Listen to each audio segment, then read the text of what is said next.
A.K. Mathur हमारे साथ हैं। Justice A.K. माथुर चेयरमैन है 7th पे कमीशन के। बहुत बहुत स्वागत है आपका सर। शुक्रिया आवाज अड्डा के साथ जुड़ने के लिए। एक बहुत ही इंटरेस्टिंग बहस यहाँ पर हो रही है, आपके आने का हम इंतजार कर रहे थे। यहाँ पर बहस हो रही है कि जिस तरह की पे हाइक है, क्या उसके साथ आपकी जो सिफारिशें हैं रिपोर्ट में, एक अकाउंटेबिलिटी या जो पैरामीटर्स होते हैं कि क्यों आपकी सैलरी बढ़नी चाहिए और कैसे कैसे बढ़नी चाहिए, क्या उसको भी जोड़ना जरूरी है?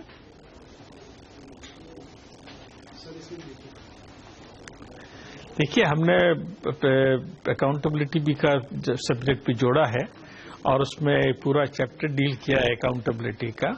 और हमने ये भी सजेस्ट किया है कि हर एक व्यक्ति जो काम कर रहा है, सरकार तनख्वाह दे रही है, उसकी अकाउंटेबिलिटी भी होनी चाहिए और उनको जो है ये जिम्मेदारी के साथ काम करना होगा और उसके हिसाब से उनको इंसेंटिव भी दिया जाना चाहिए।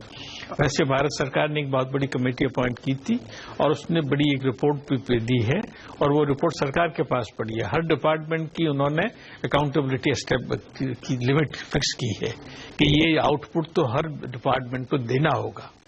ओके, सवाल यह है कि इसलिए ये अकाउंटेबिलिटी का डील भी हमने किया है जी। अगर वो आउटपुट जो आप कह रहे हैं स्थापित हुई है, वो आउटपुट नहीं दिया जाता है, तब उसके लिए क्या एक्शन है? क्योंकि ये अक्रॉस द बोर्ड लागू होगा पे हाइक।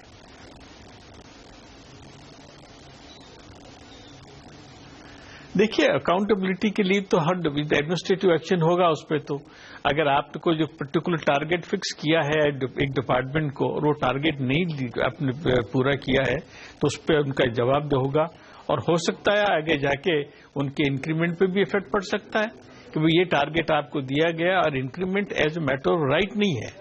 इंक्रीमेंट आपको इसलिए दिया जाता है कि आपकी एफिशिएंसी बढ़े और आपको आउटपुट हो उसमें। आप इंक्रीमेंट लिए जाएं और कार्य न करें तो ऐसा कैसे हो सकता है? तो इसलिए अकाउंटेबिलिटी तो बहुत जरूरी है, जो हमने बहुत कोशिश की है रिपोर्ट के अंदर एक्सप्लेन करने की और उसके आप डिटेल में पढ़ेंगे रिपोर्ट में तो उसमें लिखा हुआ है कि अकाउंटेबिलिटी इज जरूरी है। इनके जो इंक्रीमेंट मिलना है ये आपका कोई अधिकार नहीं है। इंक्रीमेंट आपके एफिशिएंसी पे दिया जाता है। अगर आप एफिशिएंट नहीं है तो क्या आपको किस बात का इंक्रीमेंट दिया जाएगा? आखिर सरकार पब्लिक का पैसा है, पब्लिक पूछेगी आपको कि आपको ये टारगेट फिक्स किया गया और आपने क्यों नहीं किया टारगेट पूरा, हम काय को फिर इंक्रीमेंट देवें? तो ये बात भी हमने काफी कोशिश की है, सरकार के कहा है कि इस बात को भी ध्यान में रखें और इसको भी इम्प्लीमेंट करें। जस्टिस माथुर जी, आपके रिपोर्ट का एक बेसिस या कह सकते हैं कि आपको इस रिपोर्ट में मदद करने के लिए आपने IIM अहमदाबाद से एक स्टडी करवाई और इस स्टडी को मैं रीड थ्रू कर रही थी, काफी डिटेल्ड है तो थोड़ा बहुत मैं देख पाई। उसमें बहुत सारे पैरामीटर्स पर सरकारी कर्मचारियों का वेतन की सैलरी निजी कर्मचारियों से कंपेयर की गई है और वो हायर साइड में है, सिग्निफिकेंटली हायर है। खुद वित्त मंत्री ने ये बात कही भी है साफ तौर पे, साफ शब्दों में। इस बेसिस पर और इस समय की इकोनॉमी को देखकर क्या रैशनल है इस हाइक के लिए?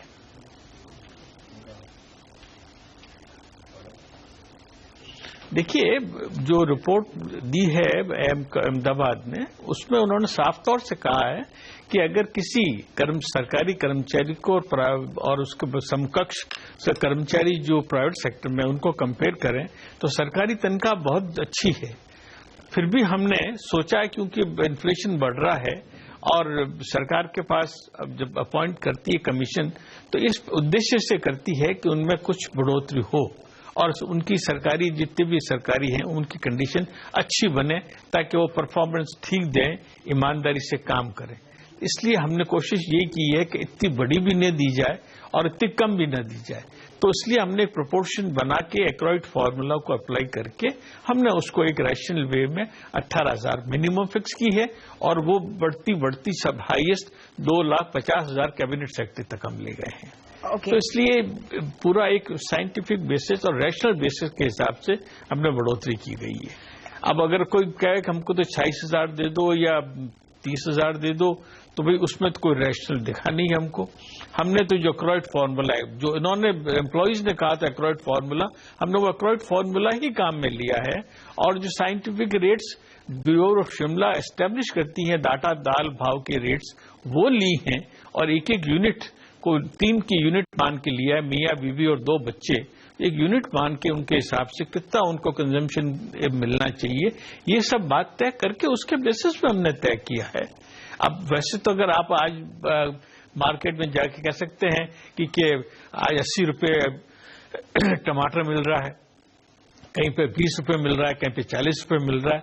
एक हिंदुस्तान की सब के लिए एक एवरेज निकालना पड़ेगा और उसके बेसिस पे हमने तय किया है। ओके तो इस हिसाब से एक रैशनल बेसिस पे तय किया है। अब एम्प्लॉइज अब जैसा चाहे वो तो उनकी मर्जी है, अब तो हम क्या कह सकते हैं इस पे तो। जी, आप बहुत ही फ्रैंकली और हमारे सवालों का जवाब दे रहे हैं माथुर जी, उसके लिए आपका धन्यवाद। बस आपसे मैं रिक्वेस्ट करूंगी, हमारे पैनल पर कुछ एक्सपर्ट्स हैं, क्या आप उनके व्यूज सुनेंगे, उनके साथ आप बातचीत में जुड़ना चाहेंगे? नहीं, मैं ऐसा है, मैं किसी के साथ डायलॉग में नहीं जाना चाहता। Okay, then let me add a couple of more questions. तो हमने ओके, जस्टिस माथुर जी, जो एक कंसर्न है इन्फ्लेशन का, एक कंसर्न है इन्फ्लेशन का, ये एक कंसर्न है कि जिस तरह से सैलरी बढ़ेंगी, एरियर्स आएंगे एक साथ, उससे महंगाई जो ऑलरेडी इंच अप हो रही है वो महंगाई और स्पीड अप हो जाएगी। और बहुत सारे ऐसे लोग हैं जिनको इस हाइक का लाभ नहीं मिल रहा है, निजी एम्प्लॉइज है और उनको भी वही दाल टमाटर खरीदने हैं। सही है, लाभ बात बिल्कुल लाजमी बात कह रहे हैं।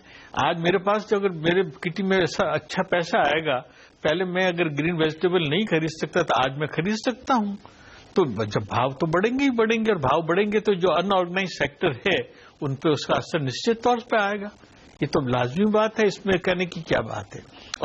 और ये अनऑर्गेनाइज सेक्टर ऑर्गेनाइज सेक्टर से बहुत ज्यादा बड़ा है, ये आप सब जानते हैं कि ऑर्गेनाइज सेक्टर तो आज 46 लाख सरकारी तंत्र हैं और 52 लाख पेंशनर्स हैं, उनसे कई ज्यादा प्राइवेट सेक्टर जो अनऑर्गेनाइज सेक्टर है उस पर इफेक्ट निश्चित तौर से पड़ेगा। ये भी हमारे दिमाग में था कि अगर ये भाव तो बढ़ेंगे, जैसे आज पैसा आएगा लोग परचेज करेंगे मार्केट में, तो मार्केट परचेज करेंगे तो मार्केट बढ़ेगा, मार्केट बढ़ेगा तो प्राइसेस बढ़ेगी तो अनऑर्गेनाइज सेक्टर में डेफिनेटली इफेक्ट करेगा उनको। तो ये एक सोशल एस्पेक्ट भी आपको ध्यान में रखना पड़ेगा, आप इसको इग्नोर नहीं कर सकते। मतलब आज इतनी बड़ी जनता के साथ में सरकारी कर्मचारी भी हैं और गैर सरकारी कर्मचारी भी हैं, तो गैर सरकारी कर्मचारी तो बेचारे दब जाएंगे। तो इसलिए एक सामान्य सा बनानी पड़ेगी इन दोनों में। फिर भी मैं समझता हूं कि सरकारी तंत्र आज बेटर पोजीशन में है। जी, सरकारी कर्मचारियों को जब आप आंक रहे हैं और आपने बहुत डिटेल में इन सारी चीजों को देखा है, एक बात निकली है हेड टेल रेशियो की। यहां पर यह सवाल है कि जो अपर लिमिट पर आपके रिकमेंडेशन के बाद 2.5 लाख रुपए की कैप है, उसको अगर आप कंपेयर करें प्राइवेट सेक्टर से, वो लोअर साइड पर नजर आती है। लेकिन जो आपकी मिनिमम है 18,000 और उसके ऊपर, वो हायर साइड पर है। क्या वो एक स्क्यू है वहां पर, एक अनइवननेस है? देखिए, आपको मैं समझ गया, आपका प्रश्न समझ गया, मैं आपका बताऊं उसका आंसर। ये कर्मचारियों की हमेशा डिमांड रही है कि साहब हमको मिलता है 18,000 रुपए और एक कैबिनेट सेक्रेटरी को मिलता है 2,50,000 रुपए। आप 2,50,000 कैबिनेट सेक्रेटरी पहुंचता है 60 साल की उम्र और 58 से 60 साल की उम्र के बीच के अंदर, और एक कर्मचारी जो 18,000 से स्टार्ट होता है वो 60 साल तक पहुंचेगा तो उसकी तनख्वाह हो जाएगी 40 से 50,000 के बीच में।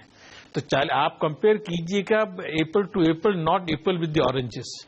तो जो आदमी आज 50,000 तक 60 साल की उम्र में 50,000 पहुंचेगा, और कैबिनेट सेक्रेटरी जो आज 60 साल की उम्र में जाके 2,50,000 में पहुंचेगा, तो उसका 40 से आप गुना करेंगे तो 6% ही रेस होगा उसके अंदर। ओके, ये चीज बहुत भूल जाते हैं आप। ये समझते हैं कि साहब हमको 18,000 ही मिल रहा है, कैबिनेट सेक्रेटरी को 2.5 लाख मिल रहा है। नहीं, मेरा तो ये सवाल है कि कैबिनेट सेक्रेटरी को आपको शायद कैबिनेट सेक्रेटरी को ज्यादा देना चाहिए और ये रिवर्क करना चाहिए कि इतने सारे लोअर लेवल पर पोस्ट की जरूरत है क्या? उस तरह से एफिशिएंसी लाने की भी जरूरत है। आप देखिए, अब वेस्टर्न कंट्रीज में वो सिस्टम रहा नहीं कि 4 बैरल प्यून उस तरह से। वो कॉल देखिए, एक चीज समझिए, भारतवर्ष के अंदर पॉपुलेशन को देखिए आप। आज वेस्टर्न कंट्रीज के अंदर पॉपुलेशन कम है तो वहां दूसरे मैकेनिकल डिवाइसेस होने से उसको कवर अप कर लिया। आज अगर भारत के अंदर इस तरह अगर आप सोचेंगे तो आधी जनता भूखमरी के स्टेज पे आ जाएगी। इसलिए हमको ये सोचना चाहिए कि हमारी जनता के प्रोपोर्शन के अंदर हमको जो है उनको भी नौकरी एवेन्यू प्रोवाइड करनी है, उनको भी वेलफेयर देखना है उनको। आज हम सीधे कंपेयर करते हैं अपने आप को वेस्टर्न कंट्रीज के हिसाब से। वेस्टर्न कंट्रीज के अंदर पॉपुलेशन कम है, उनके जो है दूसरी सुविधाएं और अधिक है। यहाँ आज भारतवर्ष के अंदर पॉपुलेशन बहुत ज्यादा है, सरकार एक बेनेवोलेंट सरकार है, एक सोशल पैटर्न ऑफ सोसाइटी है। हर तबके के आदमी के लिए सरकार को देखना है और उसके लिए सरकार की नौकरी देना जरूरी है। अगर सरकार चाहे तो जो है, अगर कमी पेशी चाहती है तो सरकार अपने को एडमिनिस्ट्रेटिव रिफॉर्म कमीशन लाके नंबर कम कर सकती है। वैसे भी आज देख रहे हैं सरकार के अंदर पिछले 10 सालों में जो है रिक्रूटमेंट बहुत कम हुआ है और वैसे भी सरकार धीरे धीरे रिक्रूटमेंट रिड्यूस करती जा रही है। जैसे इकोनॉमिक जैसे जैसे ये टेक्नोलॉजी बढ़ती जा रही है, सरकार के नंबर ऑफ एम्प्लॉयज कम होते जा रहे हैं। ओके, एक लास्ट सवाल मैं दोनों बातें हैं, एक प्रोपोर्शन के हिसाब से चलना चाहिए, ऐसा नहीं कि एक चीज है।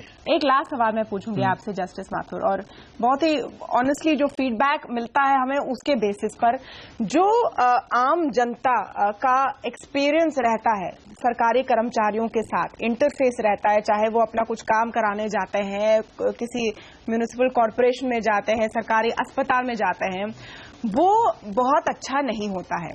एक फीलिंग आती है कि आप जरूरी नहीं है, उनका मन करेगा तो आपका काम करेंगे, और फिर कहीं ना कहीं कुछ जगहों पर रिश्वत भी मांगे जाते हैं। उसको देखते हुए एक नाराजगी है, इस पर आप क्या कहेंगे? सही है, बिल्कुल लाजमी नाराजगी है। मैं आपसे मेरे पास चिट्ठी आई, किसी ने एनोनिमस लेटर आया और उसने इतनी भद्दी शब्दों में मुझे गाली दी और कहा कि आपको राम कसम है अगर इन लोगों के पैसे एक तनख्वाह बढ़ाया तो आपने, इससे ज्यादा मैं और आपसे क्या कह सकता हूं। ये आपकी और मेरी सबकी दुविधा है। आज आप कहीं पे जाइएगा, जैसा आप समाज में वातावरण बना हुआ है आप भी जानते हैं, मैं भी जानता हूं, उसमें मैं क्या ओपिनियन दे सकता हूं। आज जनता ज्यादा ओपिनियन दे सकती है। बिल्कुल जनता के साथ, उनकी भावनाओं के साथ मैं अपने आप को बिल्कुल सहमति रखता हूं कि कोई भी काम किसी डिपार्टमेंट में जाइएगा कितनी दुविधा को फेस करना पड़ता है, हम सब जानते हैं इस बात को। इससे मुझसे क्या, आप लोगों से क्या छुपा है मुझे कहने में। बहुत बहुत शुक्रिया जस्टिस माथुर, इतने फ्रैंकली धन्यवाद भी और खुलकर हमसे बात करने के लिए, हमारे सवालों का जवाब देने के लिए। Justice A K. माथुर एक्सक्लूसिवली बात कर रहे थे आवाज अड्डा पर और सारे सवालों का जवाब उन्होंने दिया।